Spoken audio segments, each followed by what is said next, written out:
ಜಮಖಂಡಿ ನ್ಯಾಯಾಲಯದ ವಕೀಲರ ಸಂಘಟನೆ ಚುನಾವಣೆಯಲ್ಲಿ ನೂತನವಾಗಿ ಆಯ್ಕೆಯಾದ ಅಧ್ಯಕ್ಷ ಎಪಿ ಕುಲಕರ್ಣಿ ಸುದ್ದಿಗೋಷ್ಠಿಯಲ್ಲಿ ಮಾತನಾಡಿದ ಅವರು, ನಮ್ಮ ನ್ಯಾಯಾಲಯದ ಹಿರಿಯ ವಕೀಲರು ಅಧ್ಯಕ್ಷ ಸ್ಥಾನಕ್ಕೆ ಚುನಾವಣೆ ಮಾಡುವುದು ಸರಿಯಲ್ಲ.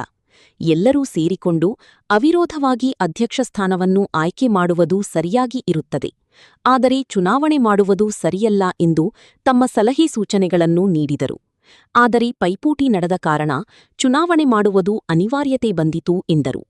ನಾನು ನೂತನವಾಗಿ ಅಧ್ಯಕ್ಷನಾದ ಮೇಲೆ ನಮ್ಮ ಹಳೆಯ ನ್ಯಾಯಾಲಯ ತೆರವುಗೊಳಿಸಿ ಹೊಸ ಕಟ್ಟಡ ನಿರ್ಮಾಣ ಮಾಡುವ ಉದ್ದೇಶ ಹೊಂದಿದೆ ಹಾಗೂ ವಕೀಲರ ಸಮಸ್ಯೆಗಳ ಬಗ್ಗೆ ಪರಿಹರಿಸುವ ಪ್ರಯತ್ನ ಮಾಡಲಾಗುತ್ತದೆ. ಹೀಗೆ ಹಲವಾರು ಕೆಲಸಗಳನ್ನು ಅಭಿವೃದ್ಧಿ ಮಾಡುವ ಉದ್ದೇಶವನ್ನೂ ಹೊಂದಿದೆ.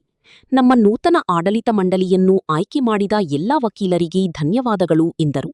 ಸುದ್ದಿಗೋಷ್ಠಿಯಲ್ಲಿ ಉಪಾಧ್ಯಕ್ಷೆ ಶ್ರೀಮತಿ ವಾಯಿ ಭಟ್ಟ, ಕಾರ್ಯದರ್ಶಿ ವೈಕೆ ಕಡಪಟ್ಟಿ, ಸಹ ಕಾರ್ಯದರ್ಶಿ ಎಸ್ಇ ಅಂಬಿ, ಕಾರ್ಯಕಾರಿ ಸಮಿತಿ ಸದಸ್ಯರು R R Karoshi, R N Jandi, S K Dalavayi, S K Guddappanavar, U S Charaki, Shrimati G R Mali, Shrimati V G Alikatti ಇದ್ದರು.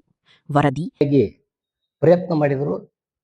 ಆದರೆ ಸರಿಯಾಗಿ ಸ್ಪಂದನೆ ಸಿಗದ ಕಾರಣ ನಾವು ಅನಿವಾರ್ಯವಾಗಿ 2026-28 ಸಾಲಿನ ಈ ಚುನಾವಣೆ ಮಾಡುವ ಪ್ರಸಂಗ ಬಂತು.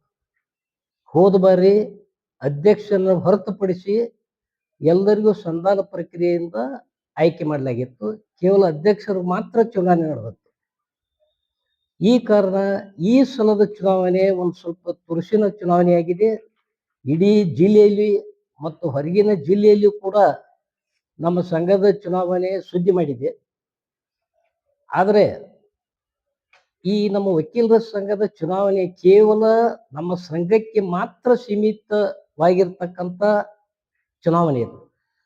ಆದರೆ ಈ ಬಾರಿ ಇದು ಎಲ್ಲ ಕಡೆ ಮತ್ತು ಎಲ್ಲ ಜನರ ಕುತೂಹಲಕ್ಕೆ ಯಾಕೆ ಕಾರಣ ಆಯಿತು ಎಂಬುದು ಇನ್ನೂ ನಮಗೆ ತಿಳಿದಾಗಿದೆ. ಚುನಾವಣೆಯ ನಂತರನೂ ಮತ್ತು ಚುನಾವಣೆ ನಡೆದ ಸಂದರ್ಭದಲ್ಲಿಯೂ ಕೂಡ ಎಲ್ಲರಿಗೂ ಕೂಡ ಇದು ಕುತೂಹಲಕರಾಗಿ ಯಾವ ರೀತಿ ಪರಿಣಾಮ ಬರುತ್ತದೆ ಎಂಬುದನ್ನು ಎಲ್ಲರೂ ಕಾಯ್ದು ನೋಡಿದರು. ಈಗ ಈ ಗೋಷ್ಠಿ ಮುಖಾಂತರ ತಮ್ಮ ಎಲ್ಲ ಪತ್ರಿಕಾ ಮಿತ್ರರಿಗೆ ಮತ್ತು ಮಾಧ್ಯಮದವರಿಗೆ ನಮ್ಮ ಹೊಸ ಆಡಳಿತ ಮಂಡಳಿ ಕೆಲವು ಉದ್ದೇಶಗಳು, ನಾವು ಮಾಡುವ ಕೆಲಸಗಳ ಬಗ್ಗೆ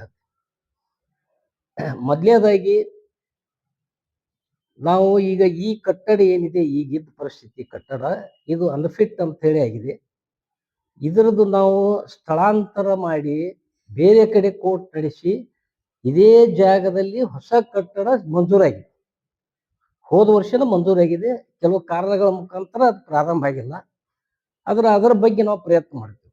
ಕಟ್ಟಡವನ್ನು ಸ್ಥಳಾಂತರ, ಕೋರ್ಟ್ ಸ್ಥಳಾಂತರ ಎಲ್ಲಿ ಮಾಡಬೇಕು, ಏನು ಮಾಡಬೇಕು ಮತ್ತು ಹೊಸ ಕಟ್ಟಡ ಬಗ್ಗೆ ನಿರ್ಮಾಣ ಮಾಡಬೇಕು, ಯಾವಾಗ ಏನು ಅನ್ನೋದ್ರ ಬಗ್ಗೆ ನಾವು ಮತ್ತೊಮ್ಮೆ ಪತ್ರಿಕಾಗೋಷ್ಠಿ ಕರೆದು ಅದ್ರ ಬಗ್ಗೆ ಮಾತಾಡ್ತೀವಿ.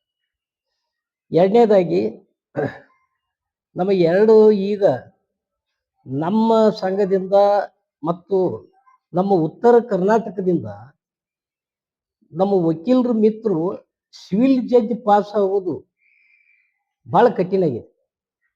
ಹೇಗೆ ಆ ಕಡೆ ಸೈಡ್ ಓಲ್ಡ್ ಮೈಸೂರು ಕಾಯ್ದೆ ದಕ್ಷಿಣ ಕರ್ನಾಟಕಕ್ಕೆ ಹೆಂಗೆ ಸಿವಿಲ್ ಜಡ್ಜ್ ಅಪಾಯಿಂಟ್ಮೆಂಟ್ ಆಗ್ತಾರೋ, ನಮ್ಮ ಸೈಡ್ ಒಂದು ಸ್ವಲ್ಪ ಕಡಿಮೆ ಆಗಿದೆ. ಅದರ ಸಲುವಾಗಿ ನಮ್ಮ ಸಂಘದಲ್ಲಿ ಪ್ರತಿ ವರ್ಷ ಕನಿಷ್ಠ ಒಂದು ವರ್ಕ್ಶಾಪ್, ನಮ್ಮ ಆಡಳಿತ ಮಂಡಳಿ ಪೀರಿಯಡ್ನಲ್ಲಿ 2 ಲೀಗಲ್ ವರ್ಕ್ಶಾಪ್ ಮಾಡ್ಬೇಕಂತ, 3 ದಿನದ ಅವಧಿಗಾಗಿ 2 ಲೀಗಲ್ ವರ್ಕ್ಶಾಪ್ ಮಾಡ್ಬೇಕಂತ ಹೇಳಿ ನಮ್ದು ಎಲ್ಲ ಆಡಳಿತ ಮಂಡಳಿ ಇಚ್ಛೆ ಆಗಿದೆ. ಎರಡನೇದು, ನಮ್ದು ಲೈಬ್ರರಿ ಸುಧಾರಿಸ್ಬೇಕಾಗಿದೆ.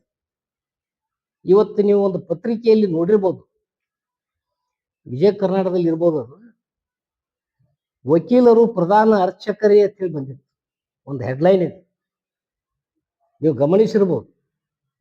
ನಮ್ಮ ವಕೀಲರ ಸಂಘ, ದಿಲ್ಲಿ ವಕೀಲರ ಸಂಘದಿಂದ ಒಂದು ಸಾರ್ವಜನಿಕ ಹಿತಾಸಕ್ತಿ ಸುಪ್ರೀಂ ಕೋರ್ಟ್ ಮಾಡ್ತಾರ ವಕೀಲರ ಸಂಘದಿಂದ. ಯಾವ ಕಾರಣಕ್ಕ?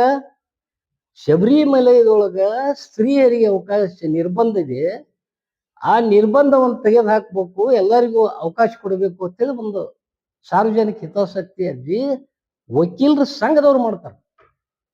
ಅದಕ್ಕಲ್ಲಿ ಮಾನ್ಯ ಸುಪ್ರೀಂ ಕೋರ್ಟ್ ಮಾನ್ಯ ಗೌರವಾನ್ವಿತ ನ್ಯಾಯಾಧೀಶರು ವಕೀಲರ ಸಂಘನ ಹಿಂಗೆ ತರಾಟೆ ತೆಗೆದುಕೊಂಡಾರಲ್ಲ. ಅಲ್ಲಿ ನೀವು ಅದನ್ನು ಗಮನಿಸ್ರಿ.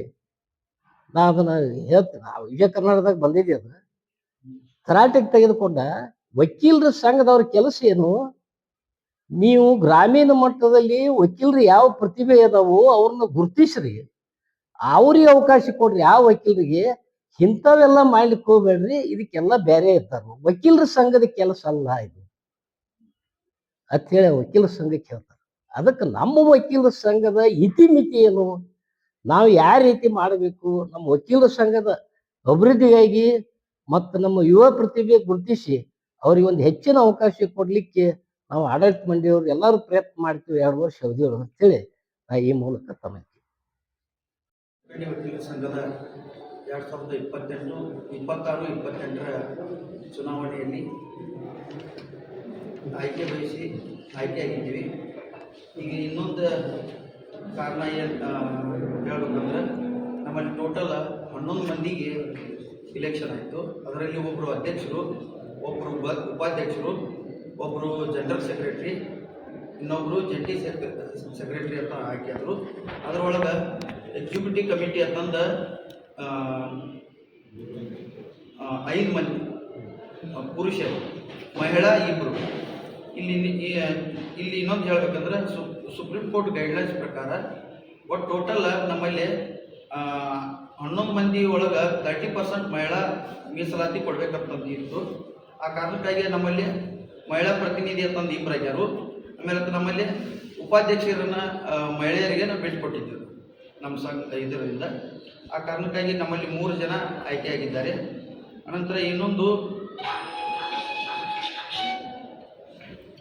ಇಲ್ಲಿ ನಮ್ಮಲ್ಲಿ ಇನ್ನೊಂದು ಏನೈತಿ, ನಮ್ಮ ಆಡಳಿತದೊಳಗೆ ಸ್ವಲ್ಪ ಪಾರ್ಕಿಂಗ್ ಸಮಸ್ಯೆ ಐತಿ, ಅದನ್ನು ನಾವು ಒಟ್ಟರು ಕೂಡಿ ಬಗೆಹರಿಸ್ತೀವಿ. ಆಮೇಲೆ ವಿದ್ಯುತ್ ಸಮಸ್ಯೆ ಐತಿ. ನಮ್ಮ ಅಧ್ಯಕ್ಷರು ಅವರು ಸ್ವಂತ ಇದು ಕೊಡುಗೆ ಮಾಡಿ ಸೋಲಾರ್ ವ್ಯವಸ್ಥೆ ಮಾಡೋರ್ತಾರೆ. ಹೀಗಾಗಿ ಇಷ್ಟು ಇನ್ನೂ ಜೂನಿಯರ್ಸ್ಗೆ ಕೆಲವೊಂದು ಸಮಸ್ಯೆಗಳದಾವು, ಅವನ್ನೂ ಬಗೆಹರಿಸ್ತೀವಿ. ಆಮೇಲೆ ಸಂಘ, ಆಮೇಲೆ ನ್ಯಾಯಾಲಯದ ಕೊಂಡಿಯಾಗಿ ಕೆಲಸ ಮಾಡ್ತೀವಿ ಅಂತ ಹೇಳಿ ನಾನು